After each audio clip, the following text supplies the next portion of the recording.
Oshin Kanri. Por que a estratégia não chega à operação? Muitas empresas possuem planejamento estratégico. A liderança se reúne, define metas, analisa resultados e apresenta as prioridades para o próximo período. São criadas planilhas, apresentações, painéis e indicadores. Durante alguns dias, parece que toda a organização caminhará na mesma direção. Mas, pouco tempo depois, a realidade muda. Os gestores voltam a apagar incêndios.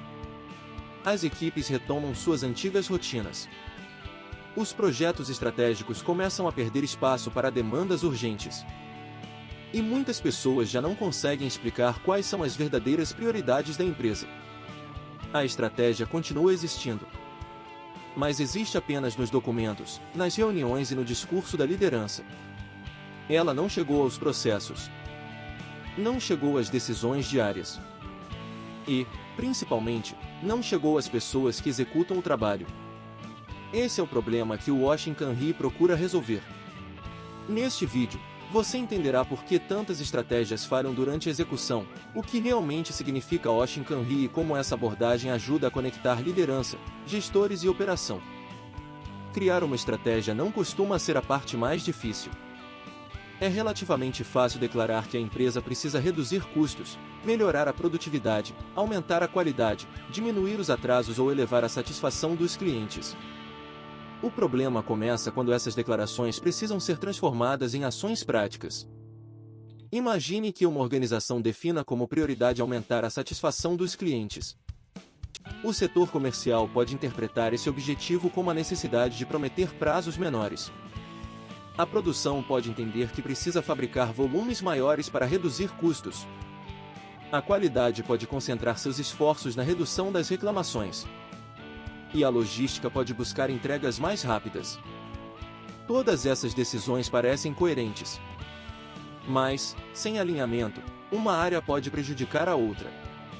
O comercial promete um prazo que a operação não consegue cumprir. A produção aumenta os lotes para buscar eficiência, mas eleva o estoque e o tempo de espera. A logística acelera entregas, porém aumenta os custos. A qualidade amplia as inspeções, mas não elimina as causas dos defeitos. A empresa continua trabalhando muito. Os gestores participam de inúmeras reuniões. Diversos projetos são iniciados. Mas o resultado estratégico não aparece. Isso acontece porque atividade não é sinônimo de alinhamento. Uma organização pode estar extremamente ocupada e, mesmo assim, avançar muito pouco em suas prioridades. Um dos maiores obstáculos à execução da estratégia é o excesso de prioridades. É comum encontrar empresas com 10, 15 ou até 20 objetivos considerados estratégicos. Elas desejam crescer, inovar, reduzir custos, desenvolver pessoas, melhorar a qualidade, aumentar a produtividade, digitalizar processos e conquistar novos mercados ao mesmo tempo. Todos esses objetivos podem ser importantes. Mas nenhuma organização possui recursos ilimitados. O orçamento é limitado. O tempo das equipes é limitado. A capacidade de gestão é limitada. E a atenção da liderança também é limitada. Quando tudo é tratado como prioridade, os recursos são pulverizados. Os gestores recebem muitos projetos. As equipes dividem sua atenção entre inúmeras iniciativas. E aquilo que deveria ser estratégico transforma-se apenas em mais uma tarefa. O Oshin Kanri exige escolhas. A empresa precisa selecionar poucos desafios realmente decisivos. Desafios capazes de aproximar a organização do futuro desejado. Isso não significa abandonar a rotina. A empresa continuará atendendo clientes, produzindo, entregando e solucionando problemas. Mas precisa distinguir claramente duas coisas. A rotina mantém o negócio funcionando. A estratégia transforma o negócio para o futuro. Quando essa diferença não existe, a urgência sempre vence a importância. E, se essa situação parece familiar na sua empresa, deixe nos comentários qual é o maior desafio. Excesso de metas, falta de alinhamento ou ausência de acompanhamento. A expressão Oshin Kanri possui origem japonesa. De forma simplificada, Oshin pode ser compreendido como direção ou orientação. Kanri está relacionado ao gerenciamento e ao controle.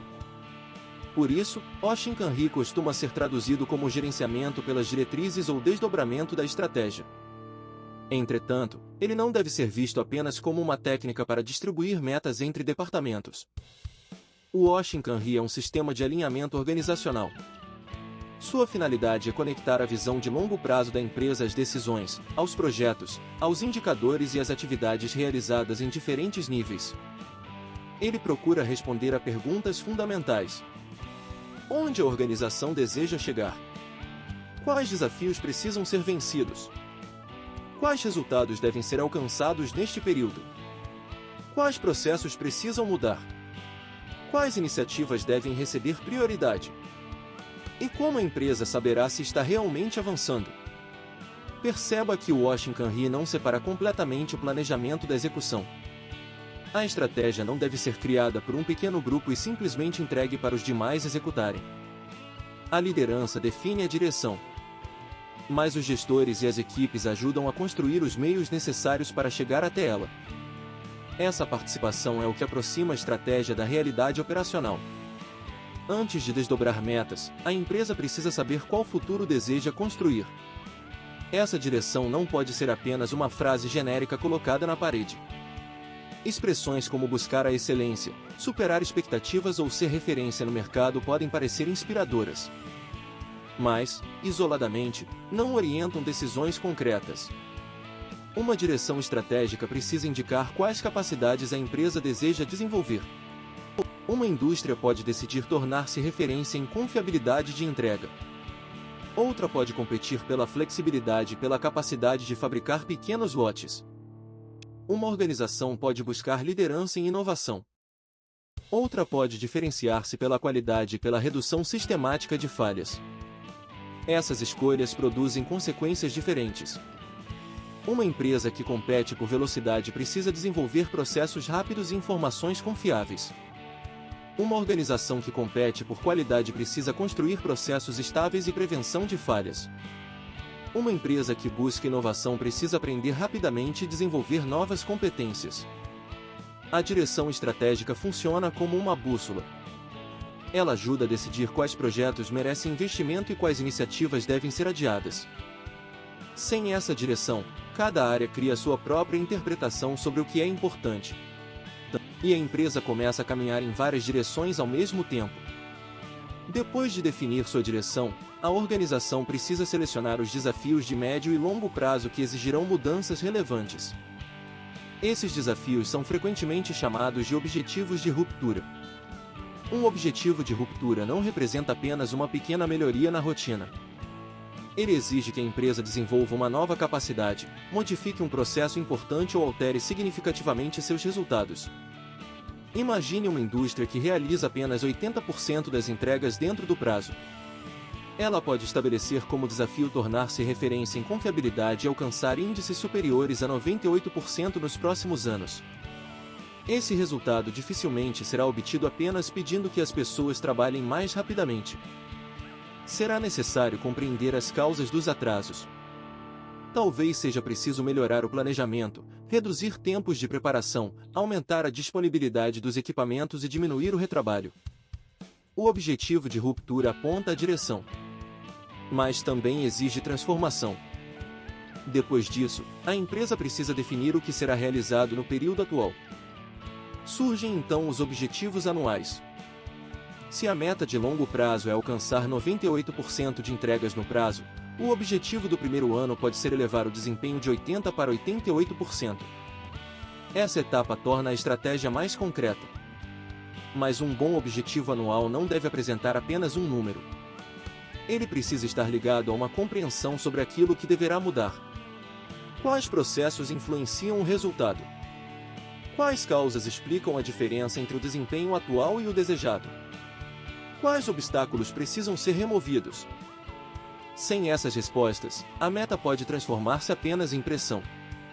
A direção exige um número. Os gestores repassam a cobrança. As equipes tentam acelerar o trabalho. Mas os problemas estruturais permanecem.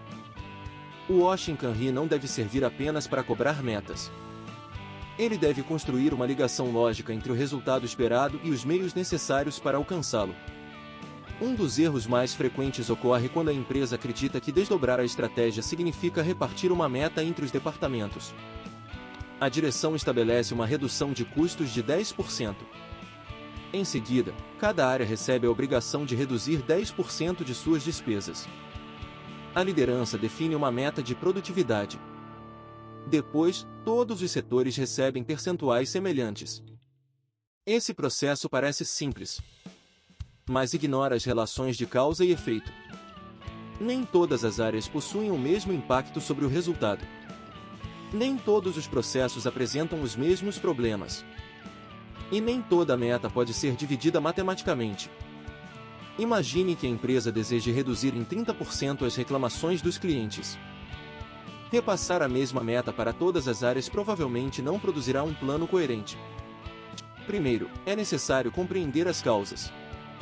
Parte das reclamações pode estar relacionada a atrasos. Outra parte pode ser causada por defeitos. Algumas podem resultar de informações incorretas ou falhas no atendimento. Nesse caso, diferentes áreas contribuirão de maneiras diferentes. A produção pode atuar sobre a estabilidade do processo. A manutenção pode melhorar a disponibilidade dos equipamentos. A logística pode revisar o processo de expedição. O comercial pode melhorar a comunicação dos requisitos. E a qualidade pode estruturar a análise das causas recorrentes. O verdadeiro desdobramento conecta cada área àquilo que ela realmente consegue influenciar. Em vez de distribuir a mesma cobrança para todos, a organização constrói contribuições coordenadas. Grande parte dos objetivos estratégicos depende da colaboração entre várias áreas. Nenhum departamento consegue sozinho garantir a satisfação dos clientes. Nenhuma área controla completamente o prazo de entrega. E dificilmente um único setor reduzirá todos os custos associados à não qualidade. Apesar disso, muitas empresas continuam trabalhando de forma departamental. Cada gestor protege seus próprios indicadores. A produção busca eficiência. A manutenção controla seu orçamento. A logística tenta reduzir o estoque. O comercial procura aumentar as vendas. E a qualidade busca diminuir defeitos. O problema aparece quando a melhoria de um indicador local prejudica o desempenho global. A produção fabrica grandes lotes para melhorar sua eficiência. Mas o estoque aumenta e os pedidos esperam mais tempo. A manutenção adia uma intervenção para reduzir custos. Mas uma falha inesperada interrompe a produção. O comercial aceita pedidos com grande variação para aumentar o faturamento. Mas a operação perde estabilidade e começa a atrasar. Cada área consegue justificar sua decisão. Porém, a empresa como um todo perde desempenho. O Washington Ree procura substituir essa visão fragmentada por uma visão sistêmica. Os gestores precisam discutir não apenas suas metas individuais, mas também as relações entre os processos. A estratégia só chega à operação quando as áreas compreendem que fazem parte de um mesmo sistema. Um dos elementos mais importantes do Washington Ree é o processo conhecido como catball. O termo faz referência ao movimento de lançar e devolver uma bola. No contexto da gestão, representa a troca de informações entre diferentes níveis e áreas durante a definição dos objetivos e dos meios de execução. A liderança apresenta uma direção. Os gestores analisam sua viabilidade. As equipes avaliam restrições, riscos e recursos necessários. Essas informações retornam à liderança. A proposta é ajustada. E o processo continua até que exista um entendimento mais consistente sobre o objetivo e sobre como alcançá-lo. O catball não significa que todas as decisões serão tomadas por votação. A liderança continua responsável pela direção estratégica, mas reconhece que não possui sozinha todo o conhecimento necessário para construir um plano realista. A direção conhece o mercado, os clientes e as necessidades do negócio. As equipes conhecem os processos, as limitações técnicas e os problemas cotidianos. Quando esses dois conhecimentos não se encontram, o plano pode nascer desconectado da realidade. Considere uma empresa que deseje reduzir seu lead time em 40%. A liderança pode considerar essa meta essencial. Mas as equipes podem mostrar que o maior tempo não está na velocidade das máquinas. Ele está nas filas, nas aprovações, nos lotes excessivos ou na falta de materiais. Sem esse diálogo, a empresa pode investir em equipamentos mais rápidos e continuar com o mesmo lead time. Por meio do Katibal, a intenção estratégica é confrontada com o conhecimento do processo. A meta pode ser confirmada.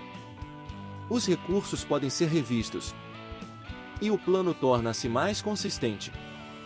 Se este conteúdo está ajudando você a compreender melhor a execução estratégica, considere inscrever-se no canal. Aqui, gestão, qualidade e melhoria contínua são tratadas sempre de forma prática. Outro erro comum é acreditar que a estratégia chegou à operação porque foi comunicada. A empresa realiza uma convenção. Apresenta as metas. Envia mensagens. Coloca cartazes nos corredores. Tudo isso pode ajudar. Mas comunicação não garante alinhamento. Uma pessoa pode conhecer a meta e ainda não compreender o que precisa fazer de maneira diferente. Pode saber o valor do indicador e não saber como influenciá-lo. Pode ouvir que determinado projeto é prioritário e continuar recebendo ordens contraditórias.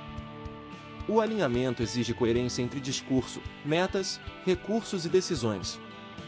Não adianta afirmar que a qualidade é prioridade e premiar apenas o volume produzido.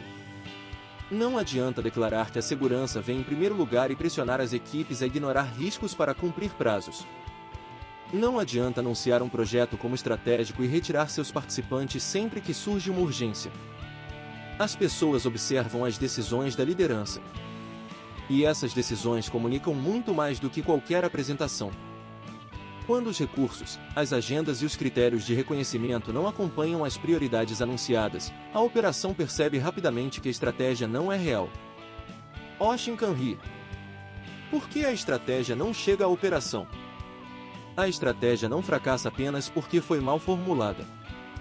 Muitas vezes, ela fracassa porque não foi transformada em prioridades claras, contribuições coordenadas e decisões coerentes. A empresa define objetivos amplos. Os departamentos criam interpretações diferentes. As metas são distribuídas sem considerar causas e efeitos. A comunicação acontece sem produzir verdadeiro alinhamento. E a operação continua respondendo às urgências do dia. O Oshin Kanri procura reduzir essa distância. Ele conecta a visão de longo prazo aos objetivos anuais. Ajuda a selecionar poucos desafios realmente importantes. Substitui a simples divisão de metas por um desdobramento baseado nos processos. E utiliza o diálogo entre liderança e operação para construir meios de execução mais realistas. Mas compreender a direção é apenas o primeiro passo. A empresa ainda precisa transformar esse alinhamento em projetos, indicadores, responsáveis e rotinas de acompanhamento. É justamente isso que veremos na segunda parte. No próximo vídeo, vamos entender como aplicar o Oshin Kanri na prática. Vamos falar sobre a matriz X, a conexão com o Lean Six Sigma, os indicadores de resultado e de processo, as reuniões de acompanhamento e o uso do PDCA para corrigir a rota. Por que a estratégia só produz resultado quando deixa de ser uma intenção da liderança e passa a orientar aquilo que a organização faz todos os dias? Até o próximo vídeo!